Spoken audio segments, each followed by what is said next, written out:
सतनाम श्री वाहिगुरु साहिब जी। जे सो चंदा उगवै सूरज चढ़ी हजार, इते चानण होदियां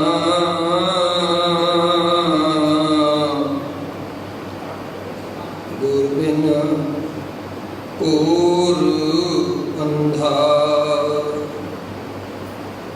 गौड़ी गुआरे महला पंजवा। हम तनवंत पागठ सच नाई, हर गुण गाव है सहज सुभाई रहाओ।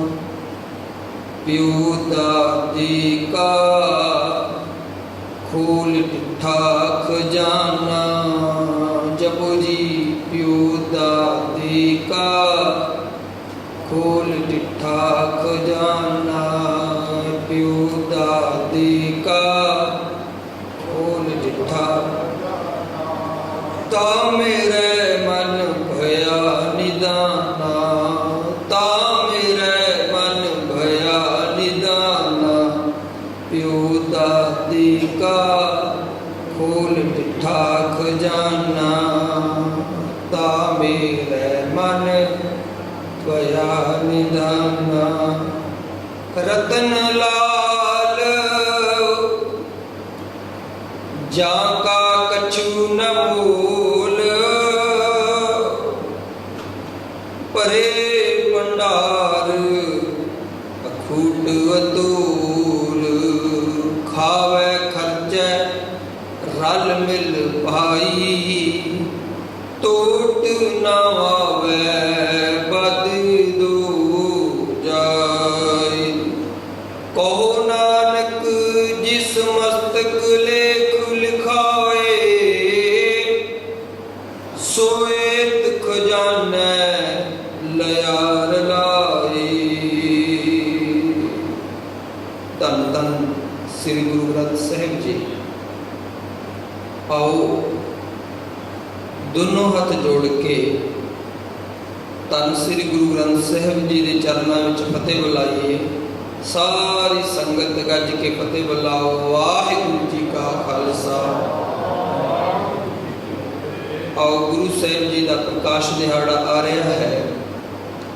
धन श्री गुरु ग्रंथ साहिब जी का प्रकाश ਅਤੇ गुरु अर्जन देव जी की शहीदी, ये दोनों टॉपिक नूं गुरु साहिब करन अद्धे घंटे का समा मिले है। आप जी मलेशिया दियां संगतां जिथे कि सिख इतिहास नूं स्लाइड शो के राही दिखाया जाएगा, उत्थे जिथे आप जी ने इतिहास सुनना है नाल दी नाल दर्शन भी करने हैं। कज के आखो सतनाम। गुरु नानक देव महाराज जी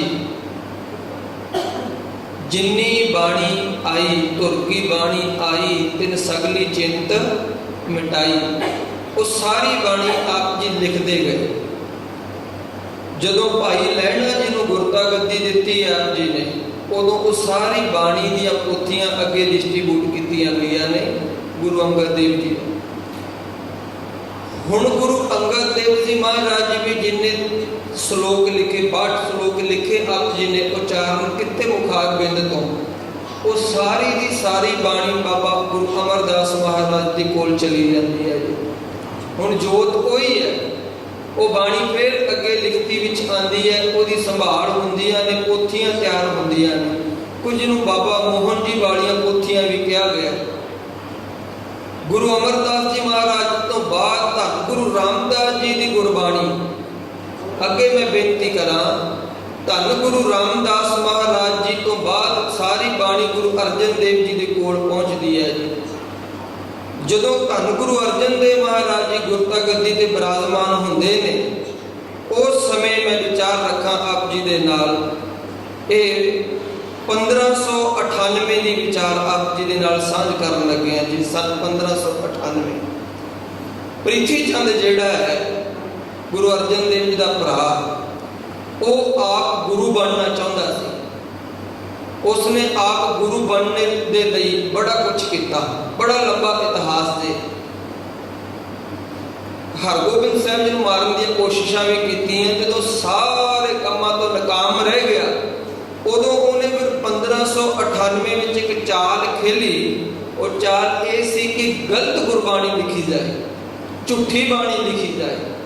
ਉਹਨੇ ਆਪਣੀ ਬਾਣੀ ਆਪਣੇ ਤਰੀਕੇ ਦੇ ਨਾਲ ਲਿਖ ਕੇ ਸੰਗਤਾਂ ਦੇ ਵਿੱਚ ਵੰਡਣੀ ਸ਼ੁਰੂ ਕੀਤੀ ਤੇ ਨਾਲ ਪੋਥੀ ਸਾਹਿਬ ਬਣਾ ਦਿੱਤੀ, ਪੋਥੀ ਬਣਾ ਦਿੱਤੀ। ਸੰਗਤਾਂ ਵਿੱਚ ਪ੍ਰਚਾਰ ਕੀਤਾ ਗਿਆ ਕਿ ਇਹ ਸੱਚੀ ਬਾਣੀ ਹੈ। ਜਦੋਂ ਸੂਝਵਾਨ ਸਿੱਖਾਂ ਦੇ ਕੋਲ ਇਹ ਗੱਲ ਪਹੁੰਚੀ, ਭਾਈ ਤੀਰਥ ਜੀ, ਭਾਈ ਨੱਥਾ ਜੀ, ਭਾਈ ਮੁਕਲ ਜੀ, ਭਾਈ ਢਿੱਲੀ ਜੀ, ਉਹ ਗੁਰੂ ਮਹਾਰਾਜ ਜੀ ਦੇ ਕੋਲ ਆਏ। ਉਹਨਾਂ ਨੇ ਆ ਕੇ ਕਿਹਾ, ਗੁਰੂ ਮਹਾਰਾਜ ਜੀ, ਗੁਰੂ ਅਮਰਦਾਸ ਜੀ ਦਾ ਫਰਮਾਨ ਹੈ, ਆਪ ਹੋ ਸਿੱਖ ਸਤਿਗੁਰੂ ਕੇ ਪਿਆਰੇ ਹੋ, ਗਾਵੋ ਸੱਚੀ ਬਾਣੀ, ਬਾਣੀ ਤਾਂ ਗਾਵੋ ਗੁਰੂ ਕੇਰੀ ਬਾਣੀਆਂ ਸਿਰ ਬਾਣੀ। ਇਹ ਗੁਰੂ ਦਾ ਫਰਮਾਨ ਹੈ ਸੱਚੀ ਬਾਣੀ ਗਾਉਣ ਦਾ। ਤੇ ਇਹ ਜਿਹੜੀ ਗਲਤ ਬਾਣੀ ਸੰਗਤਾਂ ਤੱਕ ਪਹੁੰਚ ਰਹੀ ਹੈ, ਇਹ ਕਿਤੇ ਪ੍ਰਮਾਤਮਾ ਨਾਲੋਂ ਟੁੱਟ ਕੇ, ਸੱਚੇ ਗੁਰੂ ਨਾਲੋਂ ਟੁੱਟ ਕੇ, ਸ਼ਬਦ ਗੁਰੂ ਨਾਲੋਂ ਟੁੱਟ ਕੇ ਸਰੀਰ ਗੁਰੂ ਦੇ ਨਾਲ ਨਾ ਜੁੜ ਜਾਣ। ਗੁਰੂ ਅਰਜਨ ਦੇਵ ਮਹਾਰਾਜ ਨੇ ਕਿਹਾ ਕਿ ਹੁਣ ਸਮਾਂ ਆ ਗਿਆ। ਉਸ ਸਮੇਂ ਧੰਨ ਗੁਰੂ ਅਰਜਨ ਦੇਵ ਮਹਾਰਾਜ ਜੀ ਨੇ ਜੀ ਫਿਰ ਸਾਰੀ ਬਾਣੀ ਦੀਆਂ ਪੋਥੀਆਂ ਇਕੱਤਰ ਕੀਤੀਆਂ। ਜਿੰਨੀ ਬਾਣੀ ਆਪ ਜੀ ਦੇ ਕੋਲ ਸੀ, ਉਹ ਸਾਰੀ ਪੋਥੀਆਂ ਗੁਰੂ ਨਾਨਕ ਦੇਵ ਜੀ ਤੋਂ ਲੈ ਕਰਕੇ ਜਿੰਨੀ ਬਾਣੀ ਸੀ, ਭਗਤਾਂ ਦੀ ਬਾਣੀ, ਜਦ ਤੱਕ ਬਾਣੀ ਇਕੱਤਰ ਹੋ ਚੁੱਕੀ ਸੀ, ਉਸ ਬਾਣੀ ਦੀਆਂ ਪੋਥੀਆਂ ਫਿਰ ਦਰਬਾਰ ਸਾਹਿਬ ਲੈ ਕੇ ਆਂਦੀਆਂ ਗਈਆਂ। ਗੱਜ ਕੇ ਆਪੋ ਸਤਨਾਮ ਇੱਕ ਪਾਲਕੀ ਦੇ ਵਿੱਚ 1601 ਦੇ ਵਿੱਚ ਧੰਨ ਗੁਰੂ ਅਰਜਨ ਦੇਵ ਮਹਾਰਾਜ ਜੀ ਨੇ ਫਿਰ ਬਾਬਾ ਬੁੱਢਾ ਜੀ ਦੀ ਡਿਊਟੀ ਲਗਾਈ। ਆਪ ਜੀ ਨੇ ਹਰਮੰਦਰ ਸਾਹਿਬ ਦੀ ਸੇਵਾ ਸੰਭਾਲਣੀ ਹੈ। ਭਾਈ ਗੁਰਦਾਸ ਜੀ ਨੂੰ ਆਪ ਜੀ ਨੇ ਲਿਖਾਰੀ ਲਗਵਾਇਆ। ਉਸ ਸਮੇਂ ਇੱਕ ਰਾਮਸਰ ਸਰੋਵਰ ਤੇ ਆਪ ਜੀ ਦਰਸ਼ਨ ਕਰਨ ਜਾਂਦੇ ਹੋ। ਰਾਮਸਰ ਸਰੋਵਰ ਦੇ ਕੰਢੇ ਤੇ ਧੰਨ ਗੁਰੂ ਅਰਜਨ ਦੇਵ ਮਹਾਰਾਜ ਜੀ, ਭਾਈ ਗੁਰਦਾਸ ਜੀ, ਬਹੁਤ ਵੱਡਾ ਇੱਕ ਤੰਬੂ ਲੱਗਿਆ, ਟੈਂਟ ਲੱਗਿਆ। ਉਹਦੇ ਅੰਦਰ ਧੰਨ ਗੁਰੂ ਅਰਜਨ ਦੇਵ ਜੀ ਨੇ ਭਾਈ ਗੁਰਦਾਸ ਜੀ ਨੂੰ ਕੋਲ ਬਿਠਾ ਕਰਕੇ ਸਾਰੀ ਬਾਣੀ ਦੀਆਂ ਪੋਥੀਆਂ ਲੈ ਕਰਕੇ ਇੱਕ ਓੰਕਾਰ ਤੋਂ ਲੈ ਕਰਕੇ ਬਾਣੀ ਲਿਖਣੀ ਆਰੰਭ ਕੀਤੀ। ਗੱਜ ਕੇ ਆਪੋ ਸਤਨਾਮ। ਸਾਰੀ ਬਾਣੀ ਇਹ ਲਿਖਦੇ ਤਕਰੀਬਨ 4 ਸਾਲ ਲੱਗੇ ਜੀ। ਹਰ ਇੱਕ ਜਿੰਨੀ ਬਾਣੀ ਹੈ ਉਹ ਪੂਰੇ ਧਿਆਨ ਦੇ ਨਾਲ ਚੈੱਕ ਕਰਕੇ ਲਿਖੀ, ਜਿਹਦੇ ਵਿੱਚ ਉਸ ਸਮੇਂ 5 ਗੁਰੂਆਂ ਦੀ ਬਾਣੀ, 15 ਭਗਤਾਂ ਦੀ ਬਾਣੀ, 4 ਗੁਰਸਿੱਖਾਂ ਦੀ ਬਾਣੀ, 11 ਭੱਟਾਂ ਦੀ ਬਾਣੀ ਤੇ ਕੁਝ ਮੌਜੂਦਾ ਭਗਤ ਵੀ ਆਏ, ਭਗਤ ਕਾਨਾ ਵਰਗੇ।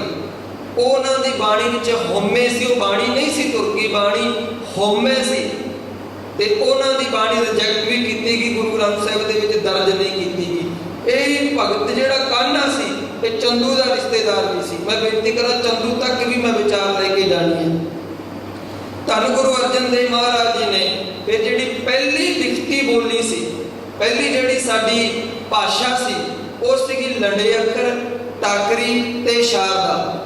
ਗੁਰੂ ਅੰਗਦ ਦੇਵ ਜੀ ਨੇ ਇਹ ਪੁਰਾਣੀ ਜਿਹੜੀ ਲਿਖਤੀ ਲਿਪੀ ਸੀ, ਉਹਨੂੰ ਸੁਧਾਰ ਕੇ ਗੁਰਮੁਖੀ ਲਿਪੀ ਬਣਾਈ ਜੀ। ਗੱਜ ਕੇ ਆਪੋ ਸਤਨਾਮ। ਸਾਰੀ ਬਾਣੀ ਗੁਰਮੁਖੀ ਲਿਪੀ ਵਿੱਚ ਲਿਖੀ ਗਈ 1604 ਦੇ ਵਿੱਚ। ਹੁਣ ਗੁਰੂ ਗ੍ਰੰਥ ਸਾਹਿਬ ਮਹਾਰਾਜ ਜੀ ਦਾ ਪਹਿਲਾ ਪ੍ਰਕਾਸ਼ ਦਿਹਾੜਾ ਆਪਾਂ ਨੇ ਮਨਾਉਣਾ ਹੈ ਜੀ। ਪੂਰੀ ਮਲੇਸ਼ੀਆ ਦੇ ਵਿੱਚ, ਸਿੰਗਾਪੁਰ ਦੇ ਵਿੱਚ, ਇੱਥੇ ਤਕਰੀਬਨ ਪੂਰੇ ਵਰਲਡ ਦੇ ਵਿੱਚ ਇਹ ਜਿੱਥੇ ਜਿੱਥੇ ਸਿੱਖ ਬੈਠਾ ਹੈ, ਉੱਥੇ ਗੁਰੂ ਗ੍ਰੰਥ ਸਾਹਿਬ ਜੀ ਦਾ ਪਹਿਲਾ ਪ੍ਰਕਾਸ਼ ਦਿਹਾੜਾ ਮਨਾ ਰਿਹਾ ਜੀ। ਗੁਰੂ ਸਾਹਿਬ ਬਖਸ਼ਿਸ਼ ਕਰਨ। 1604 ਦੇ ਵਿੱਚ ਗ੍ਰੰਥ ਸਾਹਿਬ ਲੈ ਕੇ ਤਿਆਰ ਹੋਇਆ। ਇਹ ਭਾਈ ਗੁਰਦਾਸ ਜੀ ਨੇ ਜਿਹੜਾ ਪਹਿਲੀ ਕਰਤਾਰਪੁਰ ਵਾਲੀ ਬੀੜ ਹੈ, ਉਹ ਬੀੜ ਦੇ ਆਪ ਵੀ ਦਰਸ਼ਨ ਕਰ ਰਹੇ ਹੋ, ਜਿਹੜੀ ਕਰਤਾਰਪੁਰ ਸਾਹਿਬ ਵਿਖੇ ਬੀੜ ਪਈ ਹੈ। ਇਹ ਉਸ ਸਮੇਂ ਦੀ ਲਿਖਾਵਟ ਹੈ ਜਿਹੜੀ ਵੀਰ ਧੰਨ ਗੁਰੂ ਅਰਜਨ ਦੇਵ ਮਹਾਰਾਜ ਜੀ ਨੇ ਲਿਖਾਈ ਸੀ। ਉਸ ਬੀੜ ਦੇ ਪੰਨੇ ਜਿਹੜੇ ਨੇ ਅੰਗ, ਉਹ 974 ਨੇ। ਜੇ ਆਪਾਂ ਦੋਨੇ ਸਾਈਡ ਤੇ ਡਬਲ ਲਗਾਈਏ ਤਾਂ 1952 ਪੇਜ ਬਣਦੇ ਨੇ। ਗੱਜ ਕੇ ਆਪਾਂ ਸਤਨਾਮ, ਆਪਾਂ ਉਹਨੂੰ ਅੰਗ ਕਹਿੰਦੇ ਹਾਂ।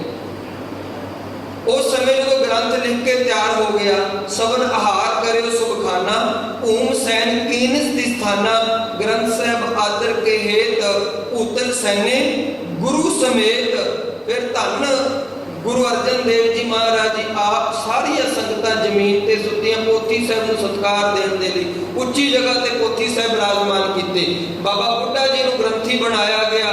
बाबा बुड्ढा जी नूं फिर अमृत वेले हुक्म कीता कि तुसीं ग्रंथी दी सेवा निभानी है। ग्रंथ साहिब तुसीं आप जी सीस ते लै करके हरमंदर साहिब लैके जाने ने। फिर गुरु अर्जन देव जी आप चवर साहिब कर रहे ने। बाबा बुड्ढा जी ने पोथी साहिब नूं सीस ते चकिया ते सारी संगत कीर्तन करदियां जा रही ने। सतनाम श्री वाहेगुरु साहिब जी जपो सारे सतनाम सतनाम श्री वाहेगुरु साहिब जी सतनाम सतनाम श्री वाहेगुरु साहिब जी सतनाम श्री। जदों दरबार साहिब अंदर पहुंचे बार भोग को सुन मन लाई श्री अर्जन पुन गिरा अलाई। बुड्ढा साहिब खोलो ग्रंथ लियो आवाज सुने सब पंथ। बाबा बुड्ढा जी आप जी फिर ग्रंथ का प्रकाश करो। उस समय बाबा बुड्ढा जी ने अदब संग सुन गुर बचन रुचिर मन लायक सत बाक मुख जलज अलायक अदब संग तब ग्रंथ सो खोला। पूरे सत्कार दे नाल ग्रंथ साहिब प्रकाश किया गया। ले आवाज बुड्ढा मुख बोला। फिर उस समय 1604 दे विच पहली आवाज गुरबाणी दी जेड़ी आई वो बाबा बुड्ढा जी ने हुक्म लिता जेड़ा सी जी वो हुक्म सी सूही महला पंजवा संतां के कारज आप खलोया हर कम करावण आया राम। ये पहला हुक्म आया समय दी शौक क्योंकि तो साढ़े रागी साहब बड़े सोहना कीर्तन करने वाले पहुंचे हुए हैं। अद्धा घंटे की सेवा दे विच आपां गुरु अर्जन देव जी की शहीदी क्यों हुई उस समय जी पहला हुक्म आया। उस समय बाबा बुड्ढा जी आए हरमंदर साहिब जी के सामने। धन गुरु अर्जन देव जी अज बड़े खुश ने हाथ जोड़ी खड़े ने। आप जी उच्ची आवाज में गा रहे ने वाहो वाहो बाणी निरंकार है वाहो। सारी संगत गज के वाहो वाहो वाहो वाहो तिस जे वडवा वर न कोवे तिस जे वड बाणी गुरु गुरु है बाणी जपो बाणी गुरु विच बाणी अमृत सारे विच बाणी बाणी गुरु गुरु है बाणी बाणी गुरु। गुरु अर्जन देव जी ने फिर बाबा बुड्ढा जी ने जेड़े बचन कीते श्री गुरु के शरीर जो सब थान समय सबना दर्शे है। जेड़ा गुरु दे शरीर रूपी दर्शन ने वो हर जगह नहीं हो सकते। ग्रंथ हृदय गुरु को ये जानना उत्तम है। ये जेड़ा ग्रंथ साहिब हुण आपां ने गुरबाणी लिखी गई है ये सब तो उत्तम है। सब काल रहे हैं सब काल रहणगे हर जगह संगतां दर्शन कर सकदियां ने। अज दुनिया के बड़े देश तो लैके भावें दुनिया का सब तो बड़ा देश अमेरिका का होर बड़े देश मन्ने जाते हैं। दुनिया का सब तो छोटा देश है पपुआ डी गिनिया उत्थे तक भी गुरु ग्रंथ साहिब का प्रकाश होया। संगतां दर्शन करदियां ने। गड्डी क्या सतनाम धन गुरु ग्रंथ साहिब महाराज जी। उस समय पर बाबा बुड्ढा जी ने कहा महाराज जी ये ग्रंथ साहिब हरमंदर साहिब दे इत्थे ही रहणगे इत्थे ही सुखासन होएगा। गुरु अर्जन देव जी कहते बिल्कुल भी नहीं क्योंकि अज बड़ा कई जगह के उत्ते जी उस जगह ते प्रकाश किया जाता ते उस पालकी विच सुखासन भी किया जाता। गुरु अर्जन देव जी कहते बिल्कुल नहीं। बाबा बुड्ढा जी कह लगे जी फिर ग्रंथ साहिब जी कित्थे रहणगे। गुरु अर्जन देव जी कह लगे बाबा बुड्ढा जी जिस कोठड़ी में रहन हमारा जेड़ी कोठी च असी रहने उस कोठी च अज तो बाद ग्रंथ साहिब रहणगे। महाराज जी आप जी कित्थे रहोगे। ਧੰਨ ਗੁਰੂ ਅਰਜਨ ਦੇਵ ਜੀ ਕਹਿੰਦੇ ਬਾਬਾ ਬੁੱਢਾ ਜੀ ਮੈਂ ਸਾਰੀ ਜ਼ਿੰਦਗੀ ਜ਼ਮੀਨ ਤੇ ਸੋ ਕੇ ਕੱਟ ਦੇਵਾਂਗਾ ਪਰ ਕਦੇ ਗ੍ਰੰਥ ਦੀ ਬਰਾਬਰੀ ਨਹੀਂ ਕਰਾਂਗਾ। ਆਹ ਸੀ ਗੱਲ ਕਿ ਆਪੋ ਸਤਨਾਮ ਪਹਿਲਾ ਪ੍ਰਕਾਸ਼ ਹੋਇਆ। ਮੈਂ ਬੇਨਤੀ ਕਰਾਂ ਅੱਜ ਵੀ ਧੰਨ ਗੁਰੂ ਅਰਜਨ ਦੇਵ ਜੀ ਦੀ ਯਾਦ ਵਿੱਚ ਉੱਥੇ ਚਾਦਰ ਵਿਛਾਈ ਜਾਂਦੀ ਹੈ। ਗੁਰੂ ਸਾਹਿਬ ਕਿਰਪਾ ਕਰਨ, ਹਰਿਮੰਦਰ ਸਾਹਿਬ ਦੀ ਚੜ੍ਹਦੀ ਕਲਾ, ਸਿੱਖ ਗੁਰਬਾਣੀ ਨਾਲ ਜੁੜਨ ਲੱਗੇ। ਪਰ ਉਸ ਸਮੇਂ ਰੋਜ਼ਾਨਾ ਗੁਰਬਾਣੀ ਦੇ ਦਰਸ਼ਨ ਹੁੰਦੇ, ਸੰਗਤਾਂ ਪੜ੍ਹਦੀਆਂ। ਉਸ ਸਮੇਂ ਦੇ ਜਿਹੜੀ ਹਕੂਮਤ ਸੀ ਉਹ ਇਹ ਨਹੀਂ ਚਾਹੁੰਦੀ ਸੀ ਕਿ ਸਿੱਖੀ ਪ੍ਰਫੁੱਲਤ ਹੋਏ। ਉਸ ਸਮੇਂ ਮੁਹੰਮਦ ਨਜ਼ੀਰੁੱਦੀਨ ਜਹਾਂਗੀਰ ਗਾਜ਼ੀ, ਇਹ ਜਿਹੜਾ ਅਕਬਰ ਦਾ ਪੁੱਤਰ, ਇਹ ਆਇਆ, ਇਹਨੂੰ ਇੱਥੇ ਤੱਕ ਇਹਨੂੰ ਪੱਟੀ ਪੜਾਈ ਗਈ ਕਿ ਸਿੱਖੀ ਖਤਮ ਕੀਤੀ ਜਾਏ, ਕਿਉਂਕਿ ਅਸੀਂ ਦੂਜੇ ਦੇਸ਼ ਵਿੱਚ ਬੈਠੇ ਹਾਂ। ਉਸ ਤਰੀਕੇ ਦੀ ਹੀ ਸਾਨੂੰ ਗੱਲ ਕਰਨੀ ਪਏਗੀ। ਗੱਲ ਕੀ ਆਪੋ ਸਤਨਾਮ। ਇਹਨੂੰ ਬੜੇ ਧਰਮ ਦੇ ਉੱਤੇ ਕਸਮਾਂ ਖਵਾਈਆਂ ਗਈਆਂ। 1605 ਦੇ ਵਿੱਚ ਅਕਬਰ ਚੜ੍ਹਾਈ ਕਰਦਾ। ਅਕਬਰ ਤੋਂ ਬਾਅਦ ਉਹਦਾ ਪੁੱਤਰ ਸਲੀਮ ਜਹਾਂਗੀਰ ਤਖਤ ਤੇ ਬੈਠਦਾ ਜੀ। ਤਖਤ ਤੇ ਬੈਠਣ ਸਾਰ ਗੁਰੂ ਅਰਜਨ ਦੇਵ ਜੀ ਦੇ ਖਿਲਾਫ ਉਸ ਸਮੇਂ ਦੀਆਂ ਬੜੇ ਗੁਰੂ ਅਰਜਨ ਦੇਵ ਜੀ ਦੇ ਬਰਖਲਾਫ ਇਹਨਾਂ ਨੇ ਸ਼ਿਕਾਇਤਾਂ ਕੀਤੀਆਂ। ਚੰਦੂ ਵਰਗਿਆਂ ਨੇ ਸ਼ਿਕਾਇਤਾਂ ਕੀਤੀਆਂ। ਬੜੇ ਗੁਰੂ ਅਰਜਨ ਦੇਵ ਜੀ ਦੇ ਵਿਰੁੱਧ ਬੋਲਿਆ ਵੀ ਇਹ ਗ੍ਰੰਥ ਲਿਖਿਆ ਗਿਆ ਹੈ, ਇਹਦੇ ਵਿੱਚ ਇਸਲਾਮ ਦੀ ਤੌਹੀਨ ਕੀਤੀ ਗਈ ਹੈ। ਪਰ ਜਦੋਂ ਸਾਰੇ ਅਕਬਰ ਵੀ ਇਹ ਗ੍ਰੰਥ ਪੜ੍ਹ ਚੁੱਕਿਆ ਸੀ, ਉਹਦੇ ਅੱਗੇ ਵੀ ਸਾਰੀ ਗੱਲ ਖੋਲ ਕੇ ਰੱਖੀ ਸੀ। ਅਕਬਰ ਵੀ ਮੰਨ ਗਿਆ ਸੀ ਤੁਰਕੀ ਬਾਣੀ ਹੈ। ਪਰ ਕਿਵੇਂ ਨਾ ਕਿਵੇਂ ਗੁਰੂ ਅਰਜਨ ਦੇਵ ਜੀ ਨੂੰ ਸਿੱਖੀ ਤੋਂ ਹਟਾਉਣਾ ਸੀਗਾ, ਕਿਵੇਂ ਨਾ ਕਿਵੇਂ ਸਿੱਖੀ ਨੂੰ ਤੋੜਨਾ ਸੀ। 23 ਮਈ 1606 ਵਿੱਚ ਜਦੋਂ ਗੁਰੂ ਅਰਜਨ ਦੇਵ ਜੀ ਦੇ ਬਰਖਲਾਫ ਚੁਗਲੀਆਂ ਕੀਤੀਆਂ ਗਈਆਂ, ਇਹ ਸੀ ਕਿ ਜਿਹੜਾ ਜਹਾਂਗੀਰ ਤਖਤ ਤੇ ਬੈਠਾ ਸੀ ਸਲੀਮ, ਇਹਦਾ ਬੇਟਾ ਜਿਹੜਾ ਖੁਸਰੋ ਸੀ ਉਹਨੇ ਬਗਾਵਤ ਕਰ ਦਿੱਤੀ ਸੀ। ਉਸ ਸਮੇਂ ਇਹਨਾਂ ਨੇ ਝੂਠੀਆਂ ਸ਼ਿਕਾਇਤਾਂ ਲਗਾਈਆਂ ਕਿ ਜਹਾਂਗੀਰ ਤੇਰੇ ਪੁੱਤਰ ਦੀ ਮਦਦ ਕੀਤੀ ਹੈ ਗੁਰੂ ਅਰਜਨ ਦੇਵ ਜੀ ਨੇ, ਖੁਸਰੋ ਦੀ ਮਦਦ ਕੀਤੀ ਹੈ ਗੁਰੂ ਅਰਜਨ ਦੇਵ ਜੀ ਨੇ। ਇੱਕ ਬਹਾਨਾ ਬਣਾਇਆ ਗਿਆ ਸੀ। ਚੰਦੂ ਨੇ ਝੂਠੀਆਂ ਸ਼ਿਕਾਇਤਾਂ ਕੀਤੀਆਂ ਗਈਆਂ ਸੀ। ਜਹਾਂਗੀਰ ਇਹ ਚਾਹੁੰਦਾ ਸੀ ਸਿੱਖੀ ਖਤਮ ਹੋ ਜਾਏ। 23 ਮਈ 1606 ਨੂੰ ਗੁਰੂ ਅਰਜਨ ਦੇਵ ਜੀ ਦੇ ਬਰਖਲਾਫ ਜਿਹੜਾ ਹੈਗਾ ਇੱਕ ਵਾਰੰਟ ਜਾਰੀ ਕੀਤਾ ਗਿਆ।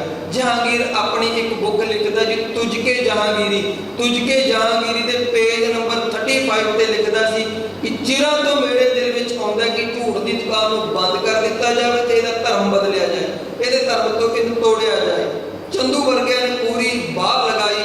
ਉਸ ਸਮੇਂ ਗੁਰੂ ਅਰਜਨ ਦੇਵ ਜੀ ਮਹਾਰਾਜ ਕੋਲ ਜਿਹੜਾ ਸੀਗਾ ਇਹ ਵਾਰੰਟ ਪਹੁੰਚਦੇ ਨੇ। ਧੰਨ ਗੁਰੂ ਅਰਜਨ ਦੇਵ ਜੀ ਸੰਗਤਾਂ ਨੂੰ ਕਹਿਣ ਲੱਗੇ, ਸੰਗਤ ਜੀ ਸਾਡਾ ਲੱਗੇਗਾ ਸੀਸ। ਇਹ ਨਿਸ਼ਚਾ ਆਇਆ ਅਸਾਂ ਹੁਆ ਤੁਰਕਾਂ ਵਿੱਚ ਜਾਣਾ, ਉਹਨਾਂ ਕਰਨੀ ਹੈ ਹੁਜਤ, ਸਰੀਰ ਛੁੱਟਣਾ ਸੰਸਾ ਨਹੀਂ ਹੋਈ, ਰਜਾਏ ਖਵੰਦ ਦੀ ਇਹ ਤਰ੍ਹਾਂ ਹੋਈ।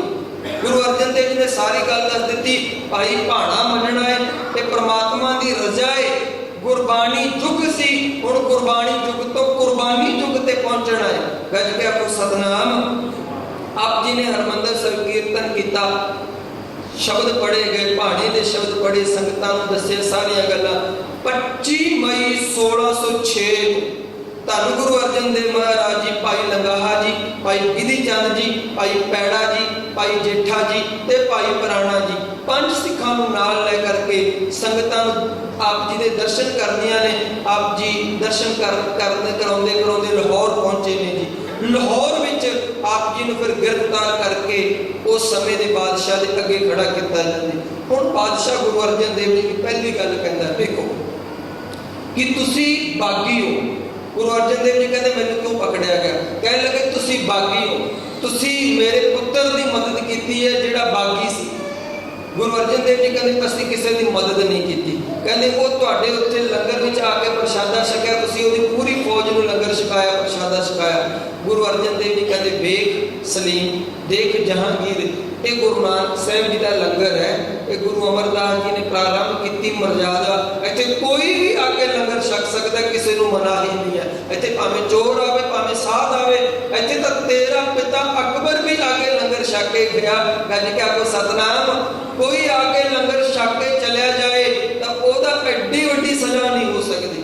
ਕਹਿਣ ਲੱਗੇ ਨਹੀਂ, ਤੁਹਾਨੂੰ ਜੁਰਮਾਨਾ ਕੀਤਾ ਜਾਂਦਾ ਹੈ। ਤੁਸੀਂ ਤਕਰੀਬਨ 1 ਲੱਖ, ਕੋਈ ਅਲੱਗ-ਅਲੱਗ ਹਿਸਾਬ ਨਾਲ ਦੱਸਦਾ ਕਿ ਜੁਰਮਾਨਾ ਤੁਸੀਂ ਭੁਗਤਣਾ ਪਏਗਾ, ਤੁਸੀਂ ਜੁਰਮਾਨਾ ਭਰੋ। गुरु अर्जन देव जी कहते वेखो ये जिहड़ी गुरु की गोलक है ये 3 हिस्से किए जाते हैं। नंबर 1 धर्म प्रचार वास्ते, नंबर 2 जिहड़ा मेंटेनेंस करते हैं आपां सारा गुरुद्वारा साहिब का काम काज वास्ते, ते तीजा लोकां दी मदद की जाती है।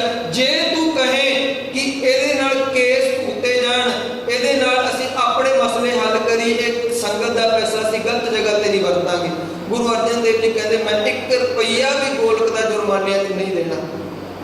हुण दूजी इन्होंने गल की, चलो जे तुसी जुर्माना नहीं भरना, आ जेड़ा तुसी ग्रंथ लिखिया धन गुरु ग्रंथ साहिब महाराज जी पहला प्रकाश दिहाड़ा असीं जेड़ा मनाउण जा रहे गुरु अर्जन देव जी ने जिहड़ी बाणी लिखी है ना जी, थाल विच 3 वस्तु पईओ, सत संतोख विचारो, अमृत नाम ठाकुर का पयो, जिसका सरस आधारो, जे को खावे जे को पुंजै इसका हुए उधारो, ए वस्त तजी न जाई नित नित रख और धारो, तम संसार चालक तरिया सब नानक ब्रह्म पसारो। हुण केड़ी मां है जिहड़ी अपने बच्चे नूं जहर वाला भोजन दे सकती है जी?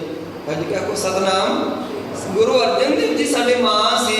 गुरु अर्जन देव जी सानू ये बाणी देना चाहुंदे सी। वो कहंदे ये बाणी दे विच मिलावट कर दो, ये बाणी दे विच तारीफां लिखो। गुरु अर्जन देव जी कहंदे ये नहीं हो सकता। कह लगे फिर तुहानू धर्म बदलना पएगा, साडे धर्म विच आना पएगा।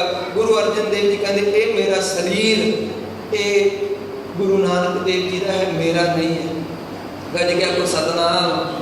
ये शरीर के अंदर जिहड़ी है वो रग रग विच बाणी है, अकाल पुरख है। साध संगत जी ये गुरबाणी उतों गुरु नानक का हो गया, किसी होर का नहीं हो सकता। ये कट तो सकता, किसी होर का ते झुक नहीं दे सकता। सिखो कि असी गुरु अर्जन देव जी के वारस हो के झुकता नहीं रहे अलग अलग जगह पर जाके। गज क्या कोई सतनाम। सानू इन्नी कीमती बाणी दी। गुरु अर्जन देव जी कहते शरीर कट सकता है, सड़ सकता है, झुक नहीं दे सकता। ये गुरु नानक का शरीर है। गज क्या कोई सतनाम। कह लगे फिर ये शरीर को असीं खत्म कर देंगे, शरीर का की मान करता है, ते फिर मरना कबूल कर। गुरु अर्जन देव जी हस के कहने लगे सलीम जहांगीर मैं बड़ा सियाना समझदा सी तैनूं। ये सजा कोई सजा नहीं है, ये तो सब नूं पाउणी है, किसी नूं पहला आ जानी, किसी नूं बाद विच आ जानी है। गुरु अर्जन देव जी महाराज को सजा सुनाई गई जी। ये सजा सुनाई गई कि गुरु अर्जन देव जी शहीद किया जाए। चंदू कहने लगे जी मेरे हवाले करो, ये बदला मैं लवांगा। चंदू का एक अलग टॉपिक है, मैं बेनती करा। उस समय जहांगीर ने भी सलाह की भी करता आप गलत रहे। अगर किसी नाम जपण वाले बंदगी वाले बंदे को सजा दी गई तो उसका लेखा देना पैना है। कहने लगे फिर गल सुन भी ਇਹਦਾ भी अपने कोल एक प्रबंध है, ਇਹਦਾ भी प्रबंध है कि ਤੁਹਾਨੂੰ ਇਹਦਾ कोई भी गुनाह नहीं लगेगा। अगर किसी का खून डुलदा नाम जपण वाले का उत्थे लेखा देना पैना। गुरु अर्जन देव जी ने इस तरीके नाल मारिया जाए कि ब्लड ना निकले। कह गया को सतनाम। उन्होंने इस तरीके दी सजा दी जान, उन्होंने ब्लड ही ना निकले, उन्होंने खून ही ना निकले। क्यों? जो डुलदा खून शहीदां दा तकदीर बदलदी कौमां दी। क्योंकि गुरु अर्जन देव जी के खून डुलण तो बाद लखां ही जिहड़ियां कुर्बानियां देण वाले अगे आउण वाले ने, उन्होंने डर भी सी भी इन्हों इस तरीके दी सजावां दित्तियां जाण, अपने आप मन जाण। सो धन गुरु अर्जन देव महाराज जी नूं उस समय जी चंदू की हवेली दे विच कैद किया जाता है। चंदू आके पहले दिन चंदू ने कहा वेख मेरी लड़की का रिश्ता ले ला, मैं तुहानूं छड्ड दिंदा। गुरु अर्जन देव जी कहते मेरी हर एक गल कही हुई पत्थर ते लकीर है। कह लगे फिर वेखदे हैं पत्थर ते किन्नी क लकीर गल है, किन्ना क तुसीं सह सकदे हो। पहले दिन गुरु अर्जन देव जी नूं बिल्कुल भुखे प्यासे रखा गया, पानी तक नहीं दिता गया। गुरु अर्जन देव जी तेरा किया मीठा लग है, तेरा किया मीठा लग है। अज रात हुई, पहला दिन रात हुई, दूजा दिन चढ़िया, दूजे दिन आ करके फिर गुरु अर्जन देव जी ने अगे कोई गल्लां रखी गई जिहड़ी शर्तां रखियां सी। नंबर 1 जुर्माना भरो। नंबर 2 कि तुसी ग्रंथ विच तारीख लिखो जा अपना धर्म बदल लो, नहीं तो मरन लई तैयार हो जाओ। गुरु अर्जन देव जी कहते मेरी हर गल पत्थर ते लकीर है, मैं ना ही कोई जुर्माने भरा ना ही मैं इस ग्रंथ विच कोई मिलावट कर सकदा। मेरा जिहड़ा धर्म है वो मेरा धर्म नहीं, इस धर्म सांझीवाल का धर्म है। ते तुसीं ये गल्लां करदे हो ना भी तारीफ लिखो, इत्थे तां लिखिया होया है, सुखमनी साहिब पढ़दे हैं ना जी, सर्व धर्म है श्रेष्ठ धर्म हर को नाम जप, निर्मल कर्म धर्म वो सब तो वड्डा जिहड़े भाई निर्मल कर्म ने, ये तां लिखिया होया। जे तुसीं कहंदे हो कि साडे आगूआं दी तारीफां लिखो, एक तारीफां लिखण वाला ग्रंथ नहीं है, ये तां मुक्तियां देण वाला ग्रंथ है जी। क्या कोई सतनाम। फिर गुरु अर्जन देव बार बार रिपीट ना करा, ये 4 शर्तां रखिया गई। अगले दिन गुरु अर्जन देव जी को फिर जिहड़ा कहेगी जे नहीं मानते तो फिर अज तुहानूं असीं दसदे हां तुहाडे की तसीहा दित्ता जाएगा। दूजे दिन साध संगत जी पानी की देग विच उबालिया जांदा। धन गुरु अर्जन देव जी को दूजे दिन पानी की देग विच बैठा करके पानी के थलों अग लगाई जाती है। पानी की देग विच मेरा गुरु अर्जन देव जी उबाले खा रहे हैं, शरीर तप रहा है, अंदरों ठंडे ने, अंदर ठंड वरतदी पई है, अंदरों आवाज आ रही है वाहिगुरु दी आवाज़ां, अंदरों आवाज़ां आ रही ने तेरा किया मीठा लागे तेरा। पानी दे विच दूजे दिनों जदों बाहर कढ़िया गया, शरीर छाले छाले हो गया जी, शरीर छण गया, शरीर ते बड़े बड़े फिरकरे हो गए ने, हले भी श्वास चलते हैं। तीजे दिन फिर आगे गुरु अर्जन देव जी ने क्या गया, देखो तुसीं साडीआं शर्तां कबूल कर लो, नहीं तुहानूं भयानक तो भयानक सजावां दित्तियां जाणगीआं। गुरु अर्जन देव जी कहते हर भयानक सजा सहण नूं तैयार है, पर मैं जिहड़ियां तुहाडीआं रखीआं शर्तां ये कबूल नहीं कर सकदा। साध संगत जी तीजे दिन धन गुरु अर्जन देव जी नूं जद संगत जी जदों तत्ती तवी तो पहला तत्ता रेत पाया जा रहा, कह लगे तुहाडे सीस ते रेत पाया जाएगा। गुरु अर्जन देव जी कहते मैं वो भी तैयार है। जिस दे सीस ते कदी सी कलश झुलते, गर्म बालू दे कड़शे पवारिया सी, कई पैर अंगियारां दी शां बह के शांतमई दे पूरने पारिया सी, खाके देग दे विच उबालिया नूं,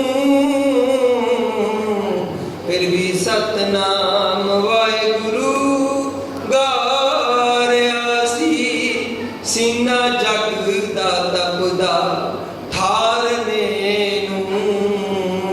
तन अपदा साड़ विखारिया सी।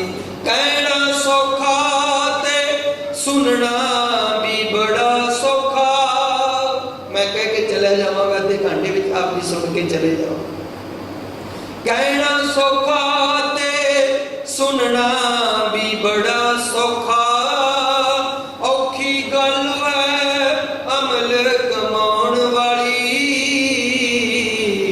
इदा आत्माई केवल रब दी सी, तत्ती तवी ते सुखमनी गाउण वाली, इदा आत्माई केवल रब दी सी, तत्ती तवी ते सुखमनी गाउण वाली। तत्ता रेता पाया गया, तत्ती तवी ते ध्यान लगे ने।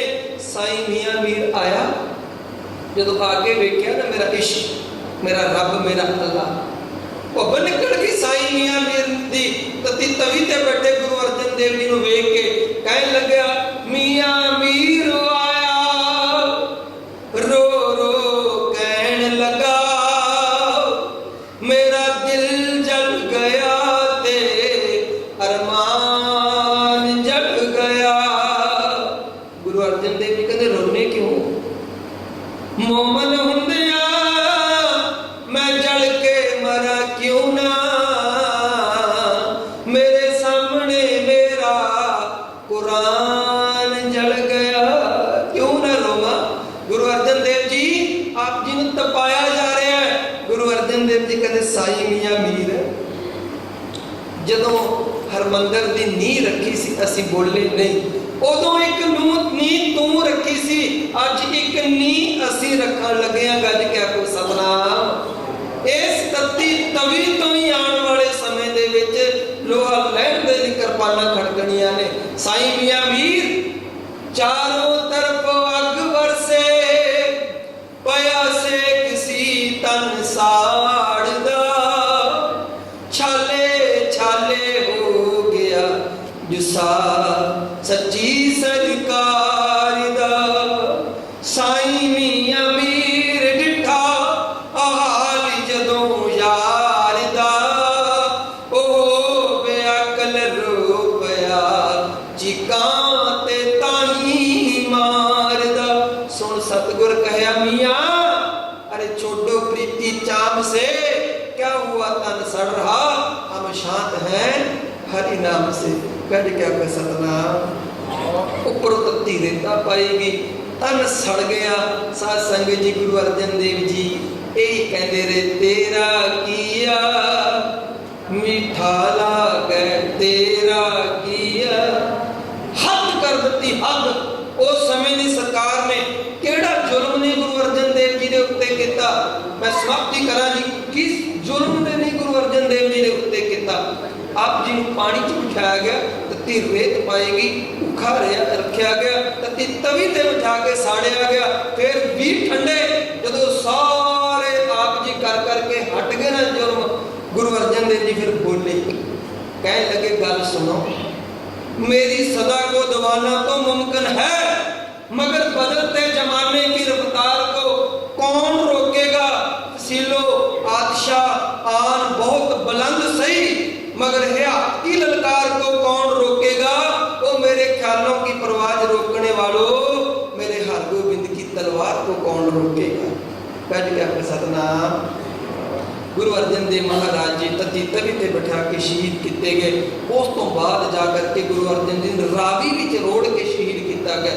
बड़ा इस उत्ते लंबा टॉपिक है। धन गुरु अर्जन देव जी जो रावी विच सुटिया गया जी जाके आखिरी वाले दिन, ज्योति ज्योत रली संपूर्ण थिया राम जपो, ज्योति ज्योत रली।